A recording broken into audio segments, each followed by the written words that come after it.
Hello guys! Iluluto na natin yung ating frozen crab. Yung nabili natin sa palengke na nakaraan, na fresh pa sila. Pero dalawa muna yung iluluto natin today.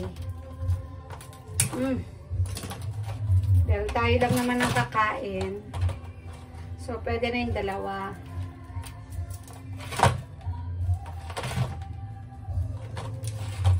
Linisin muna natin.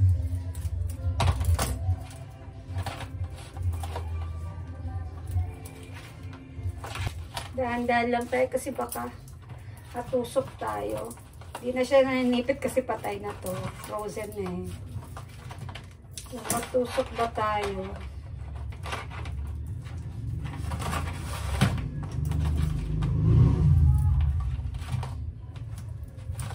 Hirap tanggalin ng kanyang mga tali.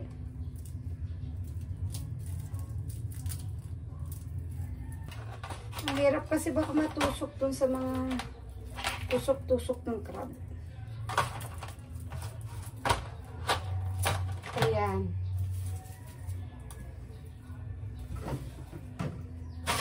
So, pag hinugasan natin, meron akong ganito. Ouch. Kailangan nating i-brush sa running water.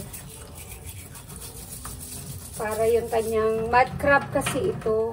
Ganito po yung itsura ng mud crab. So, we have to tanggalin muna natin itong nasampay. Kailangan nating i-brush.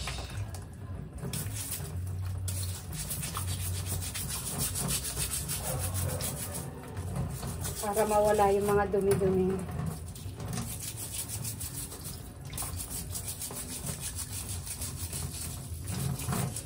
Pati sa sipit-sipit niya.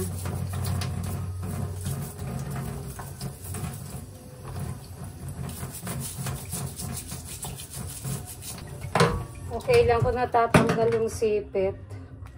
Ayan o, malinis na siya ha. Actually, hindi ko alam kung tinatanggal ba ito. Pero itong hasang, ito o. Pero pag nakikita ko, kumakain naman ako. Nasasama siya sa pagluluto nila.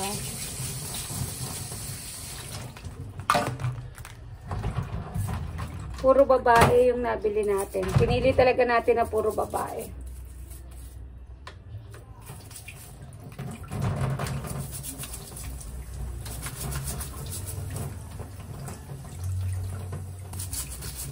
Tanggal ang sipit.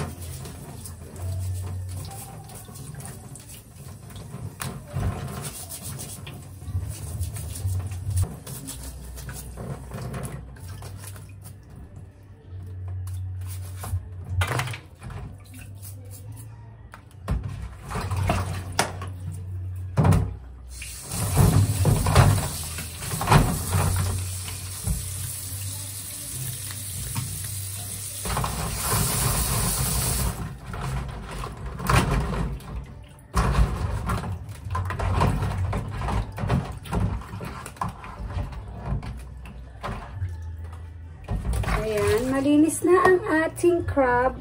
Maghahanda na tayo ng ating isasangkap. Actually, may gatang langka ako dyan. Hindi ko alam kung yung gatang langka ang sahog.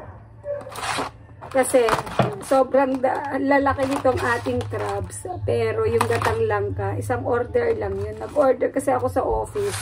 Nakulangan ako sa pagkakaluto niya at saka sa gata. So, ire-recook ko. Naisip ko may crab ako. So, ilalagay ko tong crab. So, ito yung main dish yung crab. Sahog lang yung gatang langka, diba? Dahil kakaunti, makikita nyo mamaya. Look guys! Ito lang yung gatang langka and look at the crab. Diba? Well, ito yung sahog. Ito yung main dish. Magluluto na tayo. Lalagyan natin ng gatsa. Pero syempre half lang itong gata. Hindi siguro. Half lang ito, madami siya.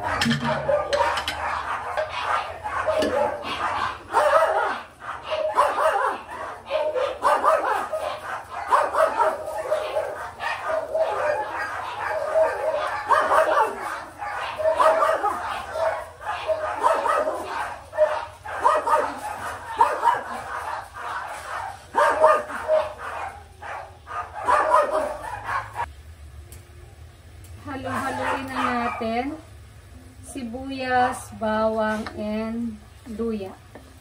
Mamaya pa tong sili. Baka sobrang anghang mamaya. Ayan. Lagay na rin natin ang ating napakaraming gata. Gatang langka.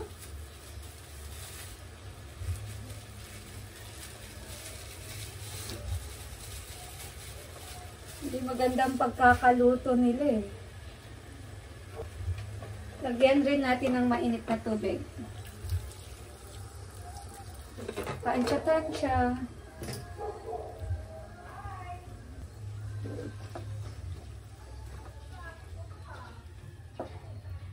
Pakukuluan lang natin to.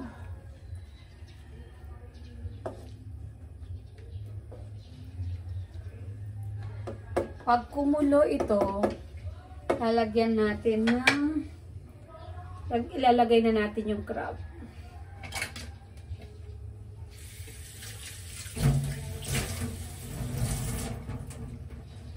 Takpan muna natin.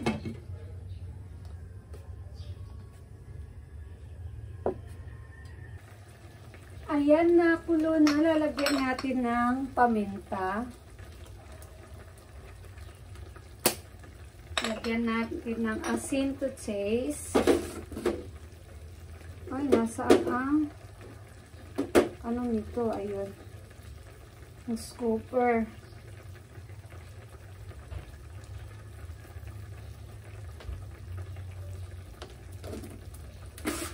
And then, ihalo muna natin.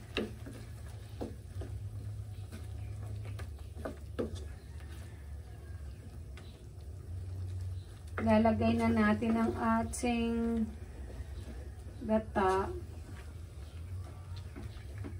Patikman muna natin. Huwag na tayong gagamit ng iba pang spoon. Ako lang din ang kakain nito. Huwag mo, George, eh.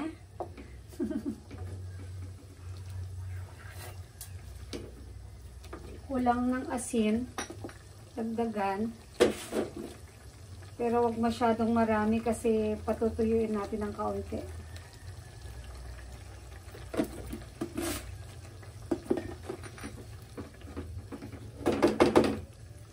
So, ipapatong lang natin itong Krabby natin. Si Mr. Crab. Para mas steam. Kanyang mga sipet pang dagdag flavor.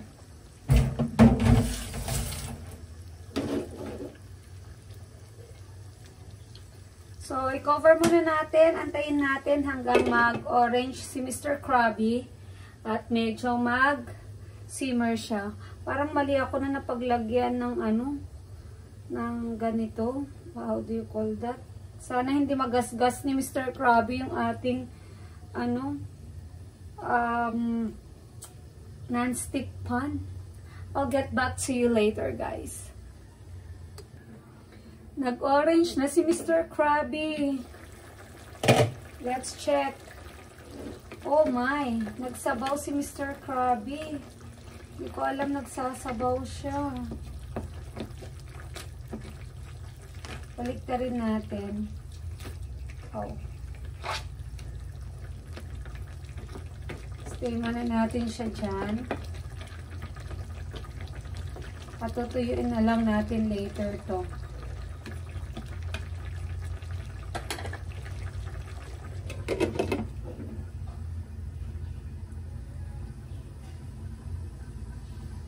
Ayan. Antayin lang natin. A few more minutes siguro. Para lumabas ang flavor ng ating Krabby. I'm excited. Favorite ko kasi to, guys. Ayan. Nag-reduce na ang kanyang sabaw. Lalagay na natin yung sili.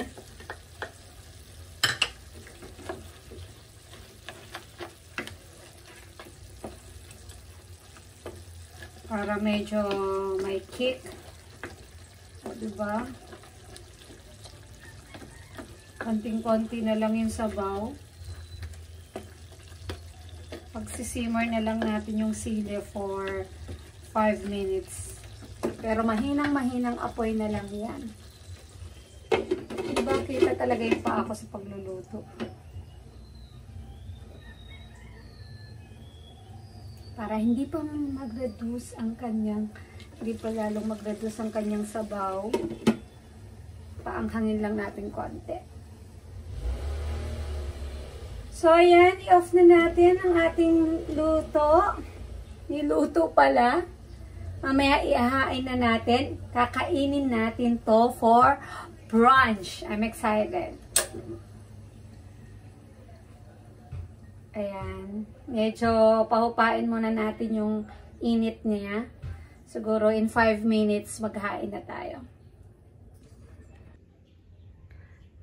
So guys, ito na yung ating pa-brunch. Ang ating nilutong gatang crab with a little bit of langka.